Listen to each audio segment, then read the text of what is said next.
કે પ્રેરણ ગણાતા અને એના અનુરૂપ દાખલો દાખલા નંબર 1 આપણે બરાબર છે. આજના લેક્ચરમાં ફરીથી આગળ વધીએ. જેટલા ટોપિક ચાલી ગયા છે વિદ્યુતભારનું સંરક્ષણ, વિદ્યુતભારનું ક્વોન્ટમીકરણ અને અનુરૂપ જે કાંઈ પણ સ્વાધ્યાયના દાખલાના ઉદાહરણના દાખલા બાકી છે એને પૂરા કરીએ. શરૂઆત કરીએ લેક્ચર નંબર 4 ઉદાહરણનો દાખલા નંબર 1.2. ચાલો એના શું એક્ઝામ્પલ 1.2. ચાલો શરૂઆત કરીએ. રકમની અંદર ધ્યાન આપો. ચાલો રકમની અંદર આપેલું છે એક પદાર્થમાંથી બીજા પદાર્થમાં દર સેકન્ડે 10⁹ ઇલેક્ટ્રોન જતા હોય તો બીજા પદાર્થ પર કુલ 1 કુલમ વિદ્યુતભાર જમા થવા માટે કેટલો સમય લાગશે? શું કે છે રકમની અંદર તમને રકમ દેખાય છે? રકમની અંદર જોતા રહો. એવું કે છે આ કોઈ પહેલો પદાર્થ, આ કોઈ બીજો પદાર્થ, એક પદાર્થમાંથી બીજા પદાર્થમાં 10⁹ ઇલેક્ટ્રોન જતા હોય. એટલે એનો મતલબ આમાંથી આમાં કેટલા ઇલેક્ટ્રોન જાય છે? તો કે 10⁹ ઇલેક્ટ્રોન જાય છે. જવા માટે સમય કેટલો લાગે છે? 1 સેકન્ડ. 1 સેકન્ડ એટલે 1 સેકન્ડ 1 સેકન્ડ થાય એટલે આમાંથી 10⁹ ઇલેક્ટ્રોન નીકળી જાય અને આની અંદર જતા રહે.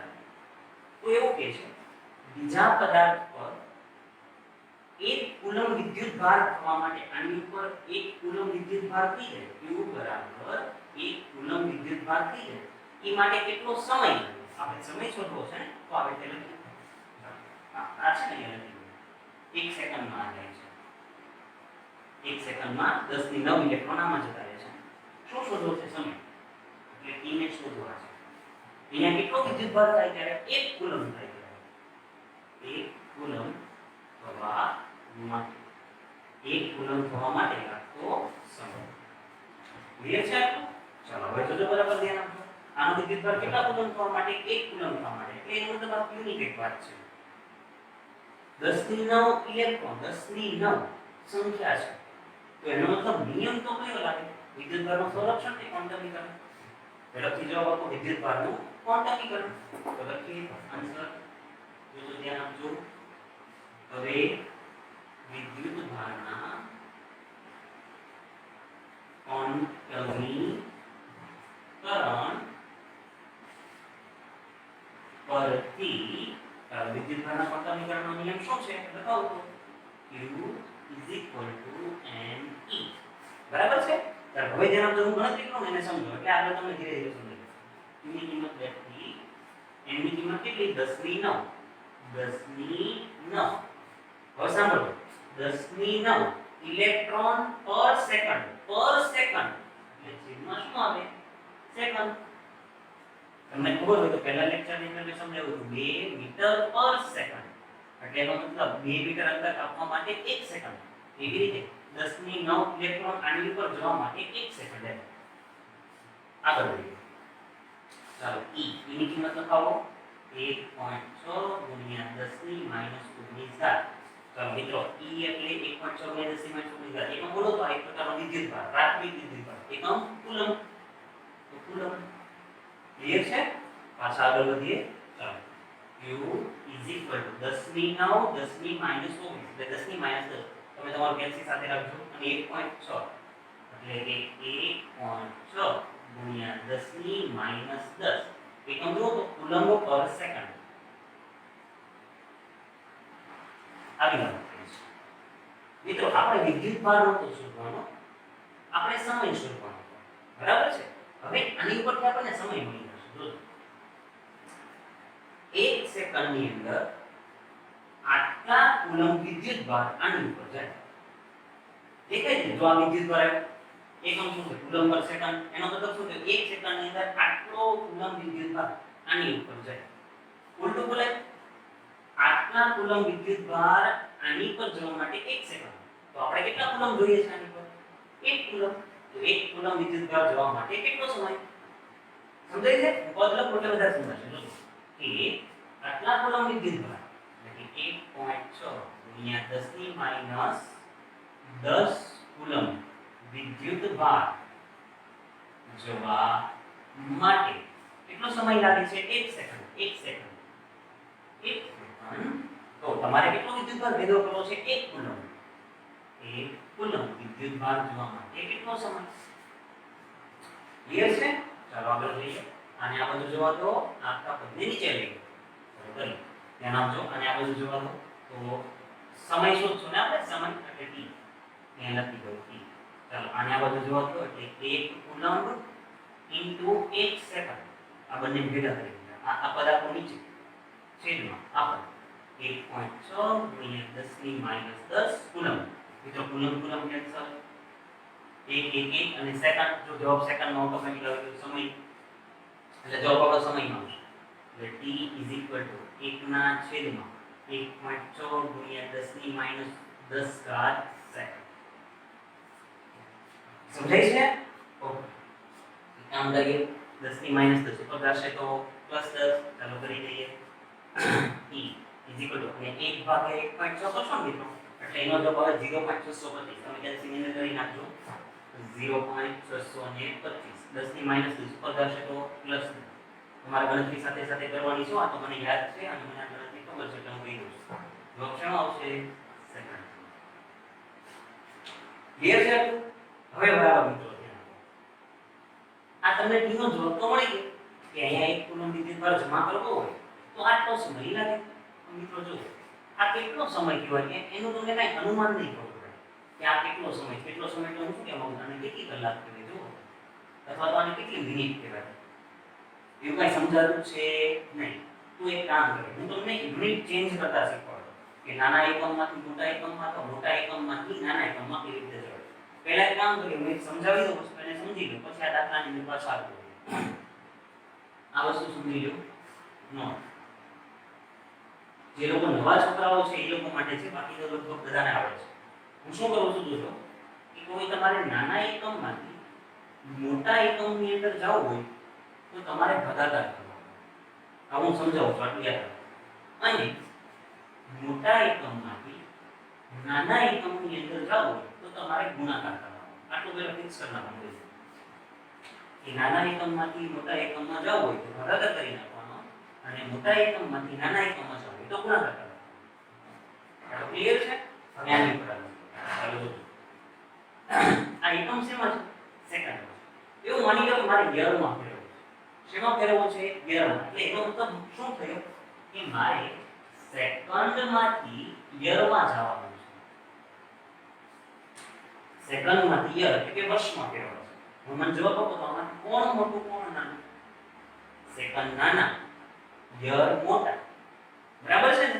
સેકન્ડ નાના કેવા કહેવાય? નાના કહેવાય. ગિયર કેવા કહેવાય? મોટા કહેવાય. એનો મતલબ તમારે કયા એકમમાંથી કયા એકમમાં જવું છે? નાના એકમમાંથી મોટા એકમમાં. તો તમારે શું કરવું પડે? ભાગાકાર. એનો મતલબ આ સંખ્યાનો શું કરવાનો? ભાગાકાર.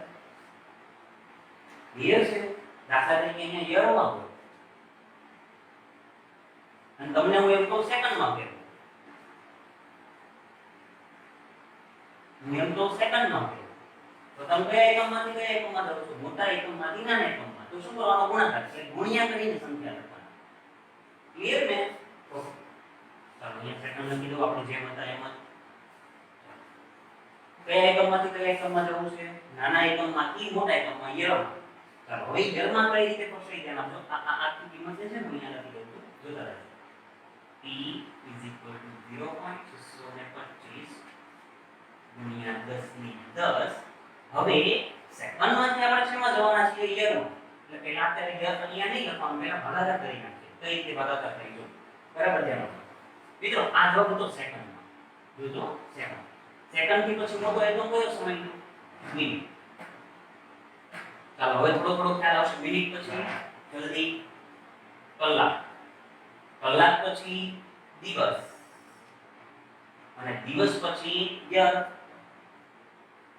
થોડુંક આ ક્લિયર હોવું જોઈએ. સેકન્ડ પછી મિનિટ, મિનિટ પછી કલાક, કલાક પછી ડે અને ડે પછી યર. હવે સાંભળો, તમારો જવાબ અહીંયા સેકન્ડમાં અને તમારે સેકન્ડમાંથી જવાનું છે અહીંયા સુધી. તો એ ગણતરી કઈ રીતે થાય એને સમજો. મિનિટ અને સેકન્ડ વચ્ચે શું સંબંધ? 1 મિનિટની અંદર કેટલી સેકન્ડ હોય?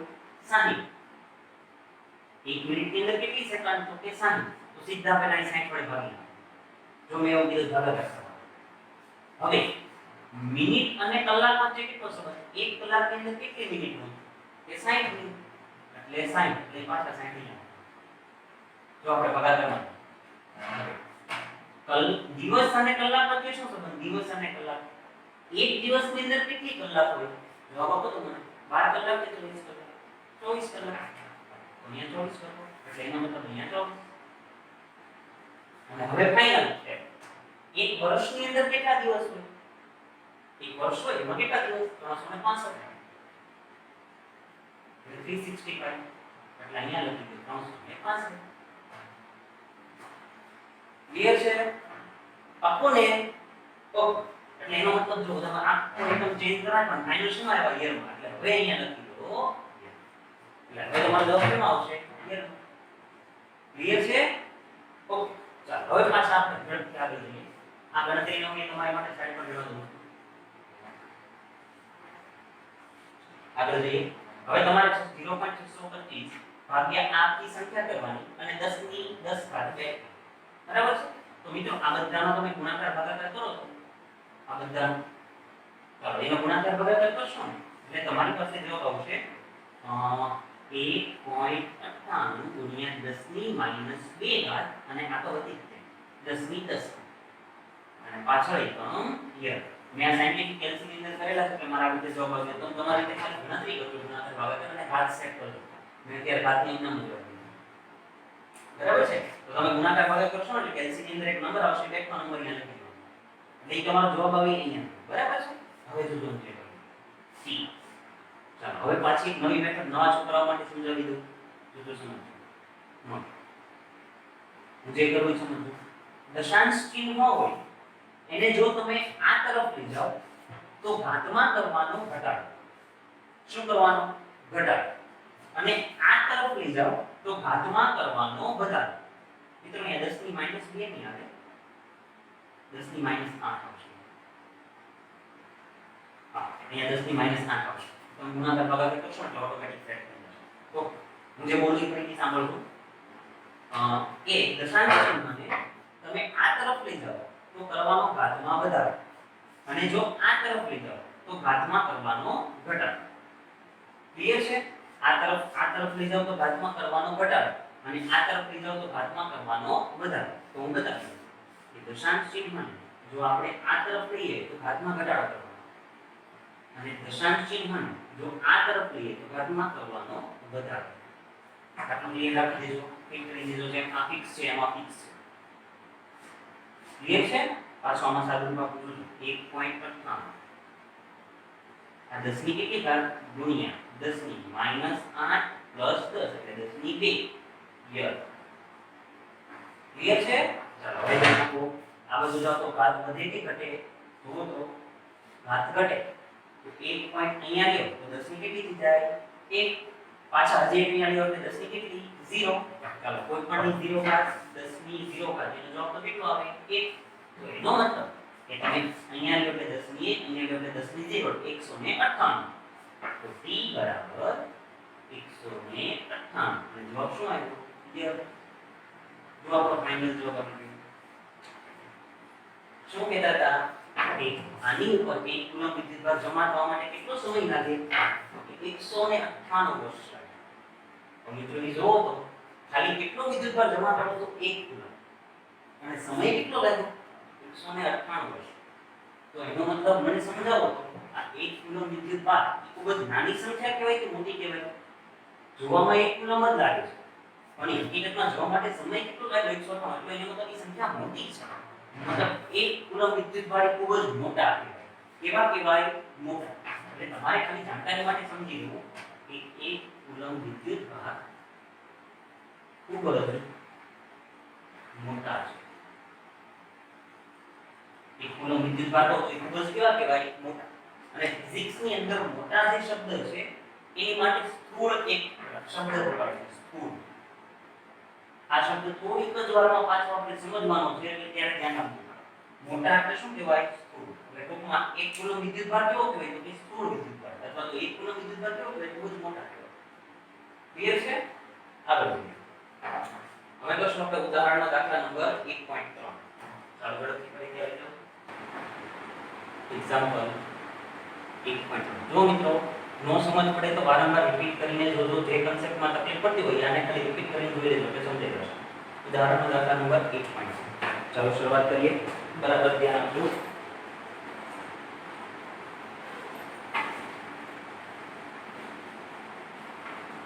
શરૂઆત કરીએ. કેલ્સી લઈ લો છો એટલે ગણતરી કરવામાં આપણને સરળતા રહેશે.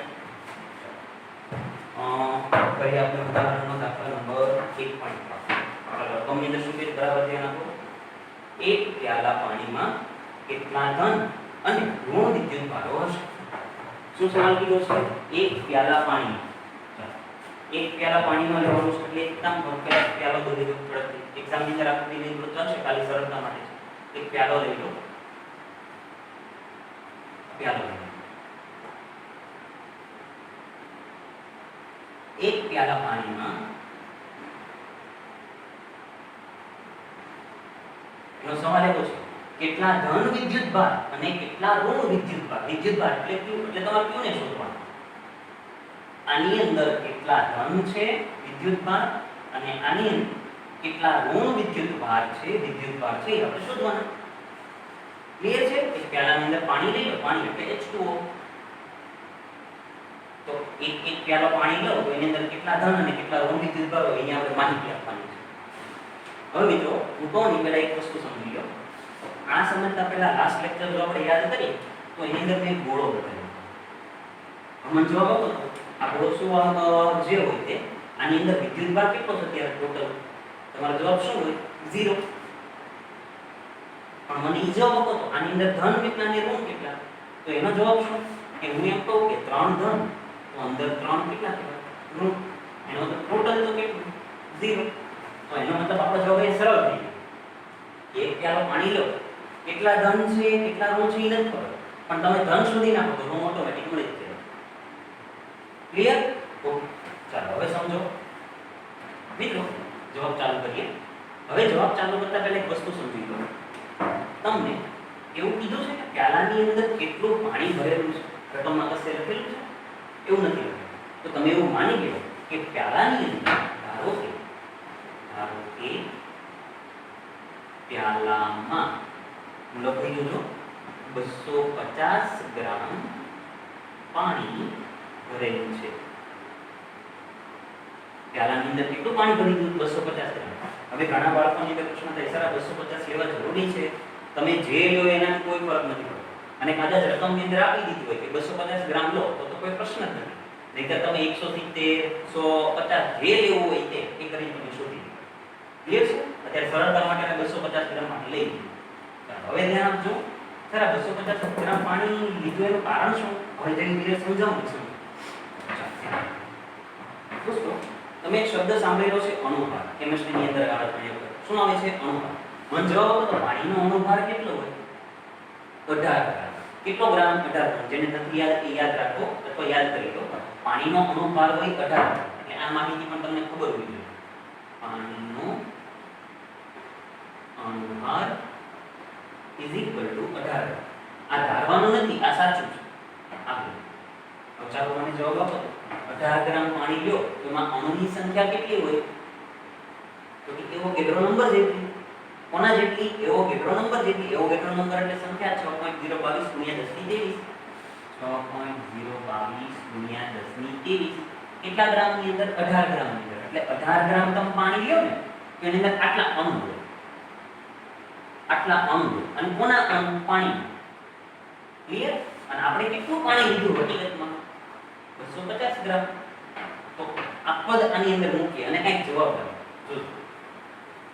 ચાલો પદ લખીએ કે 18 ગ્રામ પાણીમાં અણુની સંખ્યા 18 ગ્રામ પાણીમાં તો અણુની સંખ્યા કેટલી? એવો કેટલો નંબર કેટલી? 6.022 * 10 ની 23. તો આપણી પાસે કેટલું પાણી છે? 250 ગ્રામ. 250 ગ્રામ પાણીમાં અણુની સંખ્યા કેટલી? કોના અણુની સંખ્યા? પાણીના અણુની સંખ્યા. તો અણુની સંખ્યા n ડેશ વડે દર્શાવી દો. તમે કોઈ પણ ના વડે દર્શાવો કોઈ તકલીફ નથી. હું n ડેશ વડે દર્શાવી દઉં. n ડેશ = ચાલો આને આ બાજુ જોવા દો અને નીચે આવો. લખાવો 6.022 * 10 ની 23 * 250 / 18. ક્લિયર છે? 10 ની 23 ઘાત એમ ના મેળવ્યો અને બાકીનાનો ગુણાકાર ભાગાકાર કરી નાખો. ઝડપથી LCM ની અંદર કરી નાખો. ચાલો હું કરી દઉં છું. n ડેશ બરાબર અહીંયા 10 ની 23. ચાલો આ સંખ્યાનો ગુણાકાર ભાગાકાર મારી સાથે ઝડપથી તમે કરી નાખો. ઉપર LCM માં કરી નાખો છો. શું છે? 6.022 ગુણ્યા 250 ઇઝ ઇક્વલ ટુ ભાગ્યા 18. ચાલો તો એનો જવાબ આવે છે 83.63. લખી દઉં છું 83.63. ક્લિયર છે? આનો મતલબ શું થયો મિત્રો? જો સમજજો. આનો મતલબ એવો થયો કે તમે 250 ગ્રામ પાણી લો તો અંદર પાણીના અણુ આટલા હોય. એટલે આ કોની સંખ્યા છે? પાણીના અણુની સંખ્યા. એટલે આટલા પાણીના અણુ. હવે છે ને મહત્વનો ભાગ સમજો. એક પાણીનો અણુ હોય, આ પાણી છે. એવો આવા તમારી પાસે આટલા બધા અણુ છે. પણ જો પાણીનો તમારી પાસે એક અણુ હોય, એ પાણીના અણુમાં જોજો પછી સેન્ટેન્સ પૂરું કરો. એક પાણીના અણુ. હવે એક પાણીનો અણુ હોય તો એનો અહીંયા પહેલા લખી દો H2O. આની અંદર કેટલા હાઇડ્રોજન છે? 2 દેખાય છે H2 એટલે 2 હાઇડ્રોજન. અંદર કેટલા ઓક્સિજન છે? 1. કાઈ નથી તો 1 એટલે પ્લસ 1 ઓક્સિજન. આવું કહેવાય કે પાણીનો એક અણુ લઈ લો તેની અંદર 2 હાઇડ્રોજન ને 1 ઓક્સિજન. હવે પાછું થોડું આગળ સમજો મિત્રો, બરાબર ધ્યાન આપજો. થોડું કેમિસ્ટ્રી છે પણ આવું તમને સમજાય. 1H1 લખું તો આને હાઇડ્રોજન કહેવાય. હાઇડ્રોજનનો પરમાણુ ક્રમાંક 1. જેટલો પરમાણુ ક્રમાંક એટલા અંદર ઇલેક્ટ્રોન અને પ્રોટોન. જેમ કહી દો 6C12 એટલે 6 કાર્બન 12. પરમાણુ ક્રમાંક 6 એનો મતલબ અંદર 6 ઇલેક્ટ્રોન અને 6 પ્રોટોન. ક્લિયર? ચાલો હવે સમજો. 2 હાઇડ્રોજનનો પરમાણુ ક્રમાંક 1 પ્લસ 1 ઓક્સિજનનો પરમાણુ ક્રમાંક 8. 2 એકા 2 8 એકા 8 એટલે 8 ને 2 10. આ શું મળ્યું? ઇલેક્ટ્રોન અથવા પ્રોટોનની સંખ્યા. હમણે તમે સમજો 1H1 કહો એક હોય તો અંદર એનો મતલબ એક ઇલેક્ટ્રોન, તો 2 હોય તો 2 ઇલેક્ટ્રોન, 8 હોય તો 8 ઇલેક્ટ્રોન એટલે 8 ને 2 10 ઇલેક્ટ્રોન. અથવા કોણ? પ્રોટોન. આ તો સારું કામ થઈ ગયું કે પાણીનો એક અણુ હોય ને, પાણીનો એક અણુ તો અંદર 10 ઇલેક્ટ્રોન અને 10 પ્રોટોન હોય. એટલે અહીંયા લખી દો એક પાણીના અણુમાં ઇલેક્ટ્રોન અને પ્રોટોનની સંખ્યા. પાણીનો એક અણુ લ્યો તો એની અંદર 10 ઇલેક્ટ્રોન હોય તો વ્યવસ્થિત દેખાય રીતે લખી દો ઇઝ ઇક્વલ ટુ 10 ઇલેક્ટ્રોન અને પ્રોટોન. એક પાણીના અણુ. હવે પાછું પદ બનાવવો પડશે. એક પાણીના અણુની અંદર 10 ઇલેક્ટ્રોન તો આટલા પાણીના અણુની અંદર કેટલા ઇલેક્ટ્રોન? કેટલા ઇલેક્ટ્રોન? કેટલા? સંખ્યા. સંખ્યા એટલે અહીંયા જો તમે n ડેશ નામ આપ્યું તો હવે શું નામ આપશો? n. એ મિત્રો સમજાય છે ને? ચાલો લખીએ ફરીથી લખાવો પડે. એક H2O માં કેટલા ઇલેક્ટ્રોન? 10 ઇલેક્ટ્રોન અને 10 પ્રોટોન. એટલે હું કોઈ પણ એક માટે કહું, ઇલેક્ટ્રોન માટે કહું કે 10 ઇલેક્ટ્રોન.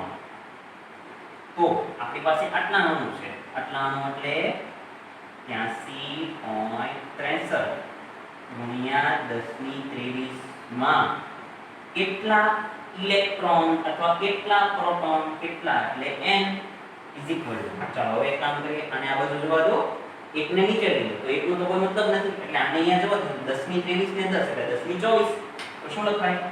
83.63 ગુણ્યા 10 ની 24 ઇલેક્ટ્રોન અને પ્રોટોન. આટલા એક પ્યાલો પાણી લ્યો ને તો અંદર આટલા ઇલેક્ટ્રોન ને આટલા પ્રોટોન હોય. વિદ્યુત ભાર સંખ્યા. હવે શું શોધવાનું? વિદ્યુત ભાર. હવે જો આ શું લખેલા છે? q. આ શું લખેલા છે? n. તો સમીકરણ તો એક જ આવે. q n e વિદ્યુત ભારનું પણ સમીકરણ. ચાલો લખીએ. આગળ સાફ કરી નાખું. ચાલો ઝડપથી કોપી કરી નાખજો અથવા સ્ક્રીનશોટ લઈ લેજો. આગળ આગળ સાફ કરી નાખજો.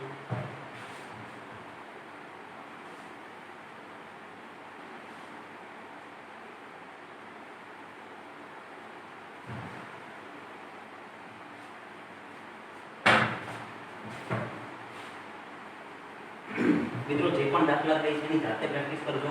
જો દાખલા છે બધા નાના નાના, આમ જોવા જાવ તો એક આટલી આટલી રકમના દાખલા છે, પણ અંદર સમજવાનું ઘણું બધું છે. બરાબર ને?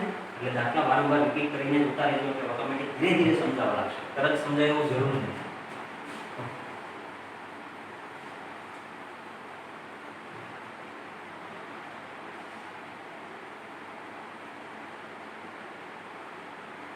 ચાલો આગળ જઈએ, સમજીએ. n ની કિંમત અહીંયા હું લખી દઉં છું એક વખત એટલે ખ્યાલ રહે આપણને. n ની કિંમત છે n = 83.63 ગુણ્યા 10^24. હવે કયા નિયમ મુજબ? વિદ્યુત ભારના ક્વોન્ટમીકરણ મુજબ. તો લખાવો તો વિદ્યુત ભારના ક્વોન્ટમીકરણ પરથી લખાવ સમીકરણ q = ne. q ના q બેઠા, n ની કિંમત લખાવો અહીંયા 83.63 ગુણ્યા 10^24 ગુણ્યા e ની કિંમત 1.6 ગુણ્યા 10^-19. બરાબર છે કુલમ. એટલે q 83.63 ગુણ્યા 1.6. ચાલો કેલ્સી ની અંદર ઓપન કરી નાખો. ગુણ્યા 1.6 કેટલા આવશે? 133.82. કેટલા આવે છે? 133.82. આ બંનેનો ગુણાકાર કરશો ને આ જો તો +24 - 19 20 21 22 23 24 એટલે 5 ગુણ્યા 10^5. Thank you. q એટલે વિદ્યુત ભાર નો કુલમ. જવાબ આવી ગયો. શું જવાબ આવ્યો? ઓકે, તમે એક પ્યાલો પાણી લો, તો ની અંદર ધન વિદ્યુત ભાર કેટલા હોય? તો કે આટલા. તો ઋણ વિદ્યુત ભાર કેટલા હોય? તો કે આની આગળ માઈનસ હોય એટલા. આપણે લખી દેવાનું આમ એક પ્યાલા પાણીમાં લખી જોજો +133.82 ગુણ્યા 10^5 કુલમ ધન અને -133.82 ગુણ્યા 10^5 કુલમ ઋણ વિદ્યુત ભાર હોય છે. પતી ગયો. ચલો, એક ધન હોય બીજા કેવા હોય? ઋણ. બંનેની સંખ્યા તો કેવી હોય? સરખી. સમજાશે? દાખલાને વારંવાર રિપીટ કરજો અને ફરીથી આને જોજો કે જેથી તમને આની અંદર મને ખબર છે ત્યાં સુધી લગભગ બધા છોકરાને આ બધી વસ્તુમાં તકલીફ હોય છે કે 18 ગ્રામ શું છે. મેં બને એટલો સમજાવવાનો પ્રયત્ન કર્યો જ છે, પણ વારંવાર જોજો એટલે સમજાશે. ક્લિયર છે? આગળ જઈએ. હવે આપણે કરીશું સ્વાધ્યાયનો દાખલા નંબર આઈ થિંક આપણે કરવાના છીએ 1.4. ચાલો સ્વાધ્યાયમાં જજો.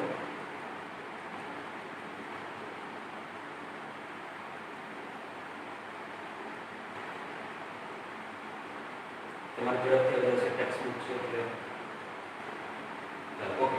હા, આપણે કરીએ છીએ 1.4. ચાલો ધ્યાન આપજો. હું આવી રીતે લખું ને એટલે પ્રોબ્લેમ છે એટલે સ્વાધ્યાયનો દાખલો એટલું ધ્યાનમાં રાખજો. 1. વાંચીએ શું કહે છે? જ્યારે કાચના સળિયાને રેશમી કાપડ સાથે ઘસવામાં આવે ત્યારે વિદ્યુત ભાર બંને પર દેખાય છે. કોની સાથે? કાચના સળિયાને રેશમી કાપડ સાથે ઘસવામાં આવે ત્યારે બંને પર વિદ્યુત ભાર દેખાય છે. આગળ શું કહે છે? ઓકે, દેખાય છે. આવી ઘટના પદાર્થની અન્ય જોડીઓમાં પણ જણાય છે. વિદ્યુતભાર સંરક્ષણના નિયમ સાથે આ બાબત કેવી રીતે સુસંગત છે તે સમજાવો. બરાબર. રકમની અંદર જે કે પહેલા મને ધ્યાન આપજો. રકમની અંદર એક પ્લાસ્ટિકનો સળિયો અને રેશમી કાપડ આપ્યું હતું. તો મને જવાબ આપો તો કે આ બંનેને તમે ઘસો, પ્લાસ્ટિકના સળિયા અને રેશમી કાપડ, તો કોણ ધન બને કોણ ઋણ બને? ઝડપથી જવાબ આપો. કોણ ધન બનશે કોણ ઋણ બનશે? પ્લાસ્ટિક કેવો બને? ઋણ. રેશમી કાપડ કેવું બને? ધન. કઈ સિરીઝ અનુસાર? ગ્લા, પ્લા, ગુ, HM, HR અને P. પ્લાસ્ટિક તો છેલ્લે છે તો એ ઓલવેઝ ઋણ જ બને. ઉપર હોય હંમેશા ધન, નીચે હોય હંમેશા ઋણ. પ્લાસ્ટિક ઋણ અને ગોળ અથવા એને રેશમી કાપડ બની ગયો. ચાલી રહ્યું. તો આમ કેવું બની જાય? ધન.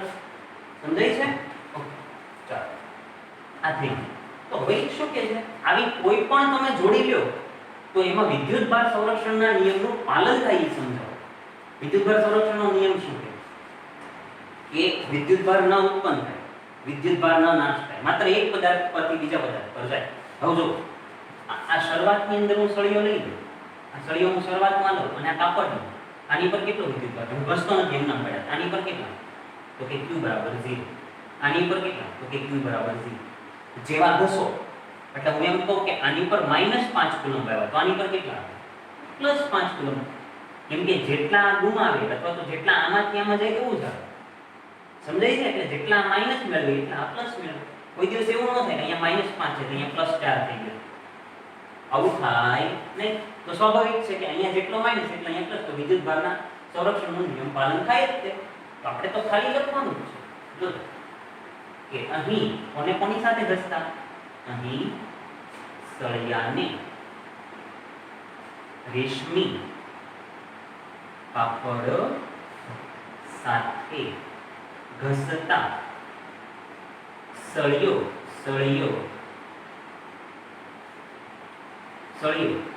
જેટલા ઇલેક્ટ્રોન મેળવે તેટલા જ ઇલેક્ટ્રોન રેશમી કાપડ ગુમાવે છે.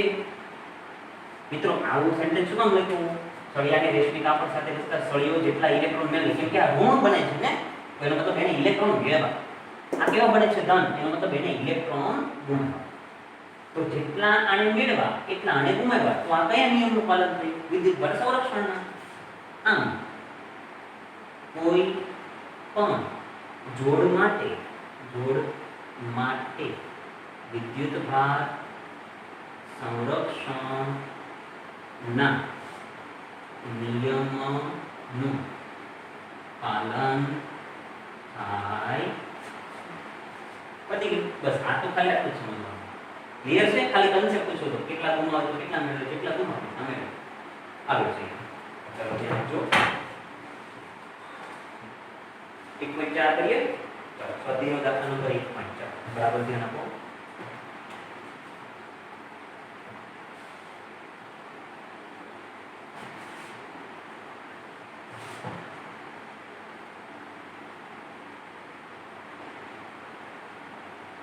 ધ્યાન આપજો.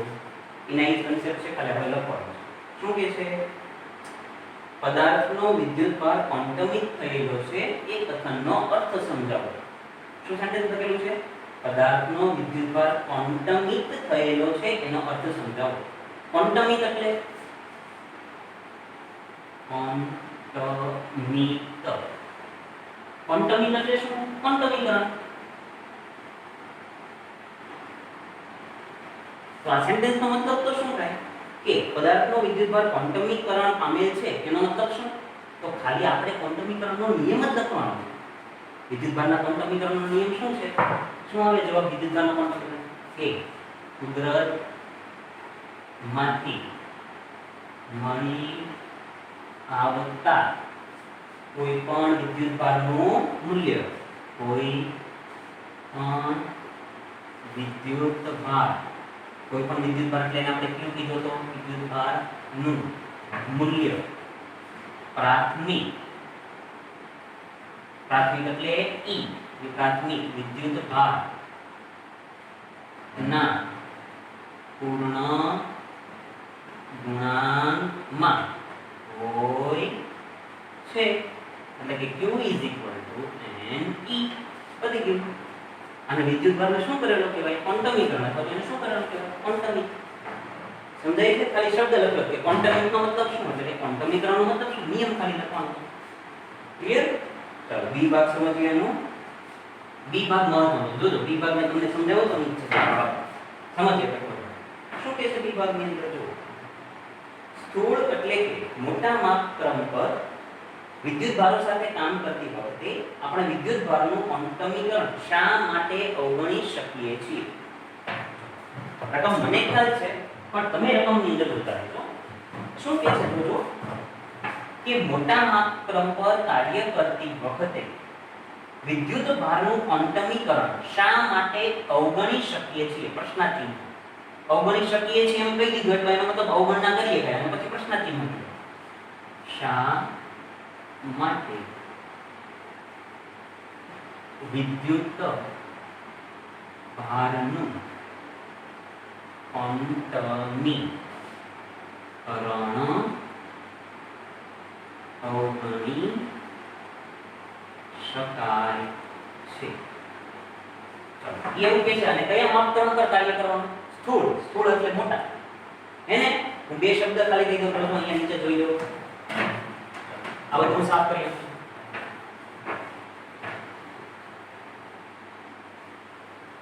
ચાલો બધા આ જે આપણે વિદ્યુતભારનું સંરક્ષણ અને વિદ્યુતભારનું ક્વોન્ટમીકરણ હતું આપણે એ જ બધું ભણ્યું.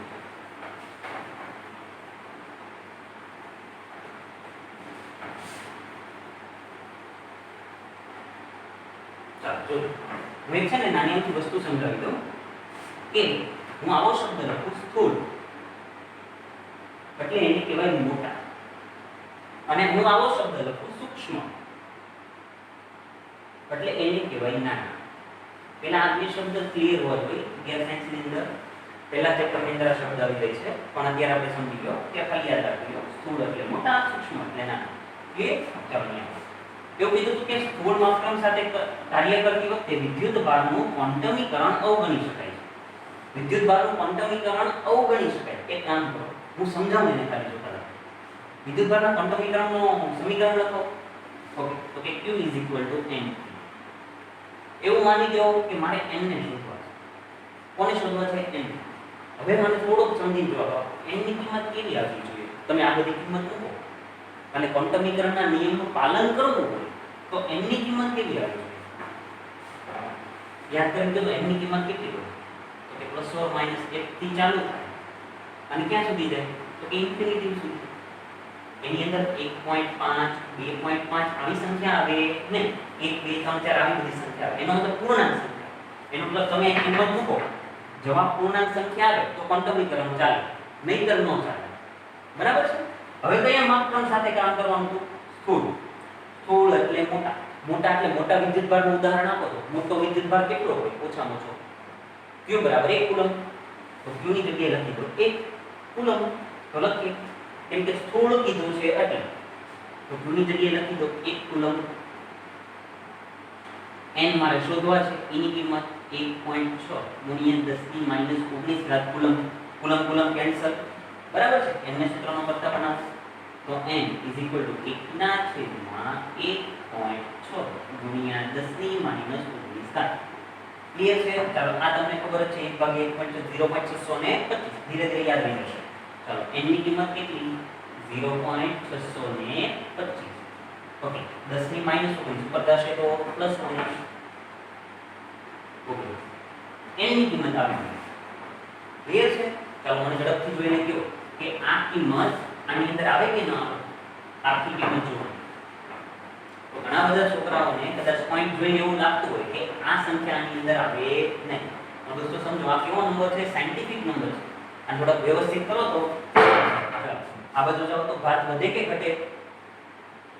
આ બાજુ જાઓ તો ઘટે અને આ બાજુ જાઓ તો વધે. તો એક કામ કર્યો, પોઈન્ટને આ બાજુ લઈ જાઓ. ચાલો ઘાત બોલજો મારી સાથે. આ પોઈન્ટ અહીંયા આવી જાય તો 10 ની 18 17 16 પૂરું થઈ ગયું.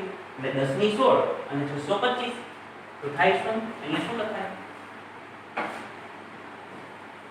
n = 625 ગુણ્યા 10 ની 16.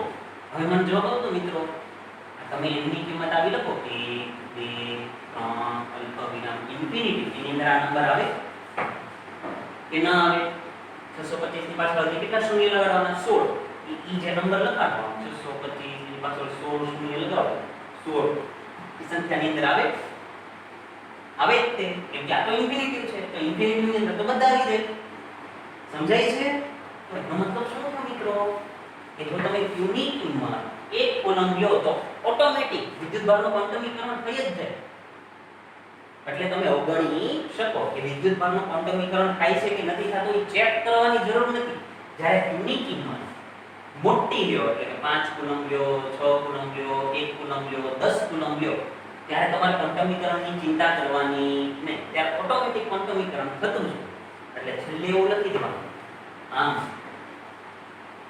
સ્થૂળ માપક્રમ પર કાર્ય કરતી વખતે વિદ્યુતભારનું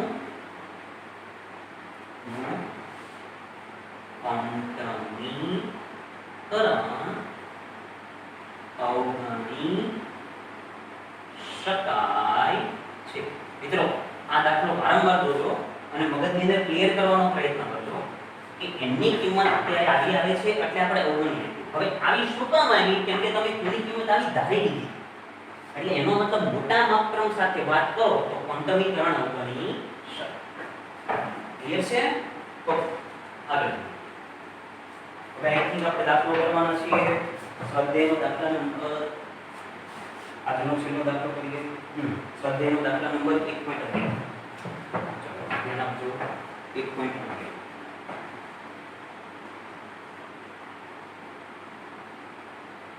સમજવાનું શું કહે છે? ઊન સાથે ઘસેલા એક પોલિથીન ટુકડા પર ઊન સાથે ઘસેલા પોલિથીન ટુકડા એટલે એક ટુકડો ઊનનો છે અને એક ટુકડો પોલિથીન છે.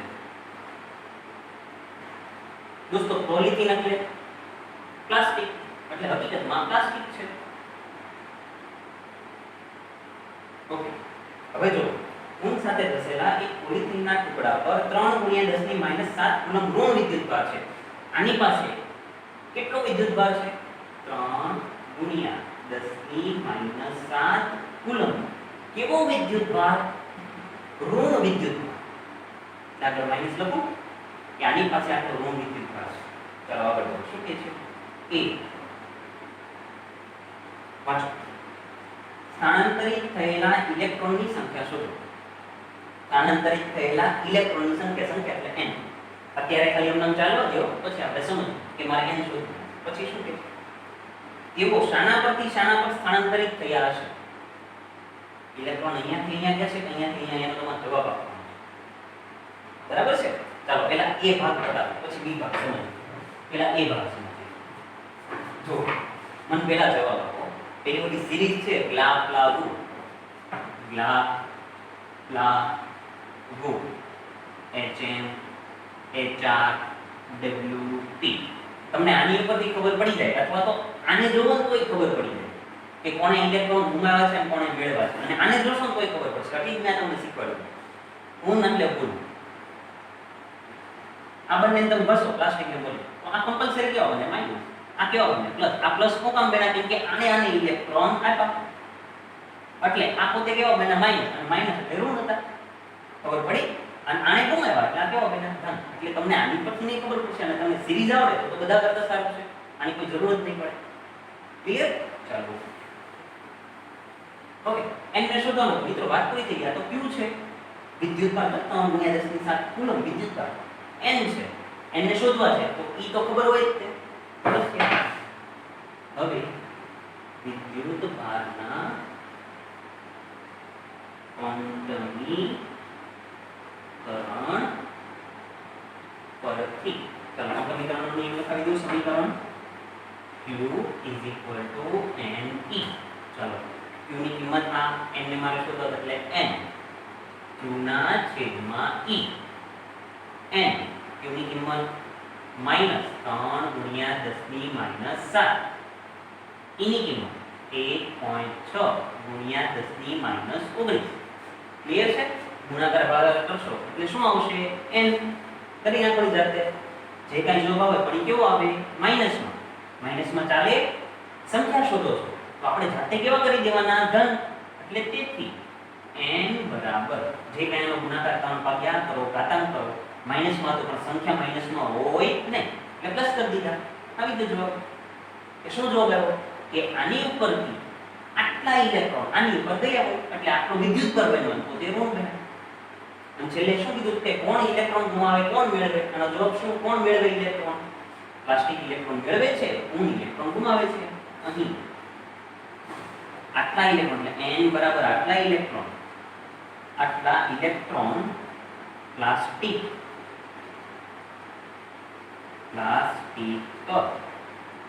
મેળવે છે. ક્લિયર છે? આને ગુમાવવા અને મેળવા એટલે માઈનસ હોય. જે મેળવે એ માઈનસ. બી ભાગ સમજીએ. ચાલો શું કહે છે બી ભાગની અંદર? ઉનથી પોલિથીન તરફ દળનું સ્થાનાંતર થયેલ છે. ખાલી હા કે નાનો જવાબ આપવાનો છે. ઉનથી પોલિથીન તરફ દળનું સ્થાનાંતર થયેલ છે. થોડું વ્યવસ્થિત દેખાય. ચાલો જો એકદમ નાનો ભાગ છે, બતાવી દઈએ.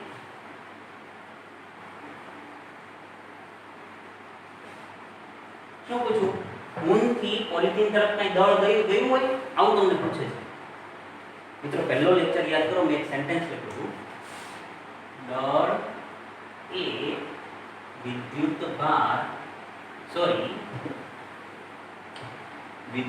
ભાર એ દળ ધરાવે છે. આ ફિક્સ સેન્ટેન્સ કીધું હતું કે વિદ્યુત ભાર હોય તો એની પાસે દળ હોય જ. ઇલેક્ટ્રોન ઉનમાંથી પોલિથીનમાં ગયા કે પોલિથીનમાંથી ઉનમાં? ઉનમાંથી પોલિથીનમાં. એનો મતલબ ઇલેક્ટ્રોન આવી રીતે છે. તો ધીરે ધીરે આની અંદર ઇલેક્ટ્રોન વધે કે ઘટે? તો કે વધે. ઇલેક્ટ્રોન એક પ્રકારનો શું છે? તો કે વિદ્યુત પાસે શું હોય? તો કે દળ. એનો મતલબ શું થયો? અંદર એક ઇલેક્ટ્રોન આમાંથી આમાં જાય ને એટલે આની અંદર કંઈક દળ આવે. બીજો ઇલેક્ટ્રોન જાય એટલે પાછું દળ આવે. એટલે એનો મતલબ ધીરે ધીરે પોલિથીનનું દળ વધે અને ઉનનું દળ ઘટે. ક્લિયર છે? કેમ કે ઇલેક્ટ્રોન પાસે દળ છે તો એ આમ આવે તો ધીરે ધીરે પોલિથીનનું દળ શું થાય? વધતું જાય. હવે કદાચ એટલે તમારો જવાબ શું આવે? હા કે ના? ઉનમાંથી પોલિથીન તરફ ઇલેક્ટ્રોન જાય તો દળ વધે? તો કે હા વધે. પ્રશ્ન ચિહ્ન. તો કે હા વધે. પણ તમને એમ કે પોલિથીનનું દળ કેટલું વધે એ શોધવાનું કહેતો તો કઈ રીતે મળે? તો કે જો mass of પોલિથીનનું દળ. ચાલો જો એક ઇલેક્ટ્રોન જાય તો કેટલું દળ આની અંદર આવે? એક ઇલેક્ટ્રોનનું દળ કેટલું છે? આ મને જો me. ઇલેક્ટ્રોનનું દળ કેટલું છે? 9.1 ગુણ્યા 10⁻31 કિલોગ્રામ. એક ઇલેક્ટ્રોન આમાં જાય તો પણ એમાં કેટલા ઇલેક્ટ્રોન આમાંથી આમાં જાય છે? આમાંથી આમાં કેટલા ઇલેક્ટ્રોન જાય? તો કે આટલા જાય છે ને n જેટલા. તો તમારે શું કરવાનું? માસ ઓફ ઇલેક્ટ્રોન ગુણ્યા કેટલા કરવાના? n. એટલે તમને માસ કોનું? પોલિથીનનું દળ નવું કેટલું વધુ હશે એ તમને ખબર પડી જાય. me એટલે અહીંયા લખી દો. me એટલે 9.1 ગુણ્યા 10⁻31 કિલોગ્રામ. અને એની કિંમત તો તમારે પોઝિટિવ છે અહીંયા લઈ લેવાની. એટલે તમે બેનો ગુણાકાર કરો એટલે કોનું દળ મળે? પોલિથીન. અને એકમ કયો હશે? તો કે કિલોગ્રામ. ક્લિયર છે? આવડશે? આપું ને? આજનો લેક્ચર અહીંયા જતા હોય. ઓકે.